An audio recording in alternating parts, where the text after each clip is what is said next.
Mummy जी, जो लड़की आपको अच्छी लगती थी बहू बनते ही क्यों बुरी लगती है? मम्मी जी, मुझे आज भी याद है जब आप हमारे घर आया करती थी तो एक ही बात मेरे माता पिता से कहती थी कि आपकी बेटी मुझे बहुत अच्छी लगती है, कितनी होशियार है। काश कि मेरे घर की बहू बन जाए तो मेरे भाग्य खुल जाए। फिर ऐसा क्या हुआ कि जो लड़की आपको पहले अच्छी लगती थी बहू बनते ही बुरी लगने लगी? नेहा अपनी सास कमला जी से कहती है।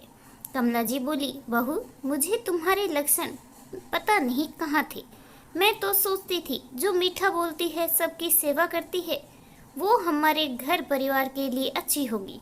पर जब तुम इस परिवार में शामिल हुई कुछ दिन तक तो तुम वैसी ही रही। धीरे धीरे तुमने अपना रंग दिखाना शुरू कर दिया। नेहा बोली, मम्मी जी, दूसरे परिवार और समाज से आई हुई एक लड़की जब ससुराल में आती है तो प्यार और परिवार का समर्थन चाहती है, तभी तो उसे परिवार में उसे अपनापन मिलता है।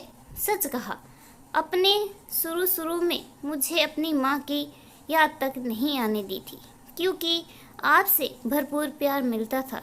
पर न जाने क्यों आपने मुझे कुछ रोज के लिए ही बेटी माना, बाद में बहू हो समझने लगी। कमला जी बोली, बहू हो तो वही समझूंगी ना। ईश्वर ने मुझे बेटी दी है। मैं तो घर में बहू लाई थी कि घर को संभालेगी और हमारी सेवा करेगी। शादी के पहले तो तुम बड़ी आज्ञाकारी थी। मैं सोची थी तुम मेरी हर बात मानेगी, इसीलिए तो अपने मानव के लिए तुम्हें पसंद किया था।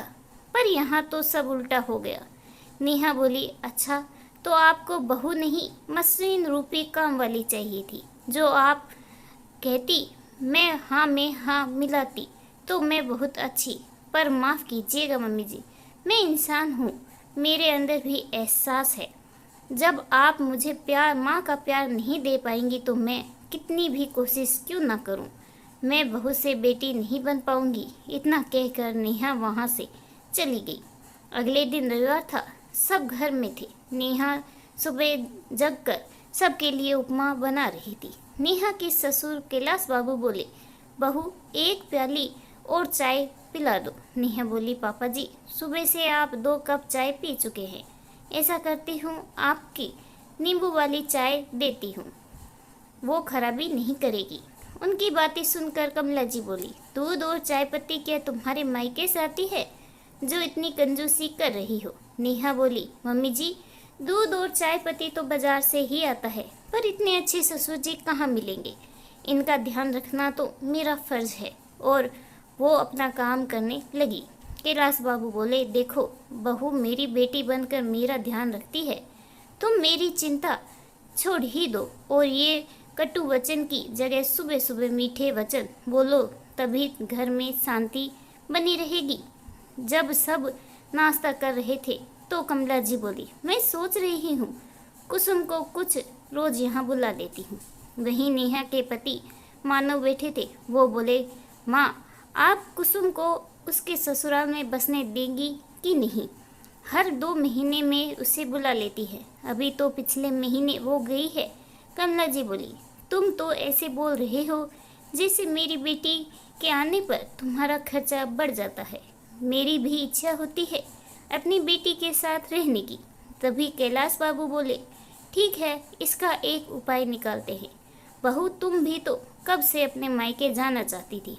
ऐसा करो, कुछ रोज के लिए तुम मायके चली जाओ और कुसुम को हम यहाँ बुला लेते हैं, फिर तो ठीक है। कमला जी बोली, क्यों? शादी के पहले नेहा और कुसुम तो एक साथ बड़ी खुश रहती थी, अब वो ननद क्या बन गई, इसे तकलीफ होने लगी, और अगर ये चली गई तो घर का सारा काम कुसुम पर आ जाएगा। नेहा बोली, मम्मी जी, मुझे कुसुम के साथ कोई परेशानी नहीं है, बस आपके ऐसे व्यवहार से परेशानी है। वो जब भी आती है हम दोनों पुरानी सहेलियों की तरह ही रहते हैं, पर आप बार बार उन्हें याद दिलाती है कि वो मेरी ननद है, तो अपना व्यवहार बदले। क्यों पुरानी सहेलियों को ननद भाभी के चक्कर में डाल रही हैं? कुछ रोज कमला जी मुंह फुलाए बैठी रही। नेहा मानव से बोली, आप मम्मी जी को मना लीजिए, आपके शब्दों से वो नाराज होती है। और सारा गुस्सा मुझ पर निकालती है। मुझे ये सब बिल्कुल अच्छा नहीं लगता। मानव बोले, समझ में नहीं आता। शादी के पहले माँ तुम्हें बड़ा पसंद करती थी। अभी साल भर नहीं हुआ कि छोटी छोटी बातों को लेकर मुंह फुलाकर बैठ जाती है। नेहा मानव को समझाई, पहले की बात अलग थी। अब रिश्ता होने के बाद माता पिता बच्चों पर अधिकार समझने लगते हैं। वो भूल जाते हैं कि पहले जो रिश्ता था मन में वही बना हुआ है, तो वहाँ अधिकार की जरूरत ही नहीं है। खैर आप छोड़िए, आप उन्हें मना लीजिए। इतना कहकर नेहा अपना काम करने लगी। मानव माँ के पास थोड़ी देर बैठे और बोले, माँ एक बात पूछूं? आपको मेरी कसम सच सच कहना। कमला जी बेटे को दुलार करते हुए बोली, हाँ बेटा बोलना। मानव बोले, माँ यही नेहा थी जो आपको कितना पसंद थी। घर वाले एक तरफ थे और आप एक तरफ थी कि इसे ही आप बहू बनाएंगी। फिर अब क्या बात हो गई जो आप हमेशा नाराज ही रहती हैं? कमला जी बोली, ये पहले वाली नेहा नहीं है। पहले वो मेरी हर बात सुनती थी, पर अब मुझ पर ही अच्छे बुरे का ज्ञान देती है। मानव बोला, माँ वो इसलिए कि पहले हमारा रिश्ता नहीं था, तो आप जो बोलती थी वो सर झुकाकर मान लेती थी। अब आप उसकी सास के साथ साथ माँ भी हैं। आपका ध्यान रखना, आपके लिए अच्छा बुरा क्या है इस पर बोलना क्या गलत है? आप ये सोचिए, आपकी वजह से वो अपने मायके नहीं जाती है कि आपको सब कुछ करना पड़ेगा। फिर भी आपकी शिकायतें खत्म ही नहीं होती है। माँ क्या सच में नेहा बदल गई है? एक बार सोच कर देखिएगा।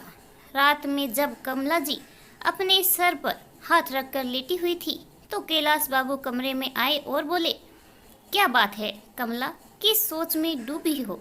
कमला जी उठकर बैठ गई और सारी बात बताई। कैलाश बाबू बोले, तुम खुद सोचो कि लड़की की तारीफ करते तुम थकती नहीं थी। उसकी शादी को 1 साल नहीं हुए कि तुम उसमें खामियां निकालने लगी। बताओ तुम अंतर कर रही हो या नहीं? अरे वो तो तुम्हारी बच्ची जैसी है, जैसे उसे ढालना चाहोगी वो ढल जाएगी, पर सख्ती से नहीं, प्रेम से, मातृत्व से कोशिश करने की ज़रूरत है। मुझे तो बहुत अच्छा लगता है जब कभी वो बड़े की तरह मुझे समझाती है और कभी बच्चों की तरह मेरे साथ खेलने लगती है।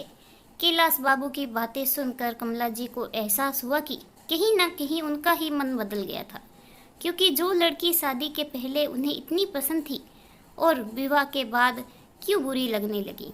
इसका मतलब है कमला जी उस पर अपना आधिपत्य चाहती थी, तो ये दूरियां तो आनी ही थी। अगले दिन मानव बोला, माँ क्या कुसुम को कुछ रोज के लिए बुलाना है? कमला जी बोली, क्या ज़रूरत है, अभी तो कुछ दिन पहले गई है और बहू के रहते घर में तो चहल पहल बनी ही रहती है। मुझे बेटी की कमी नहीं खलती, रहने दो उसे अपने घर में।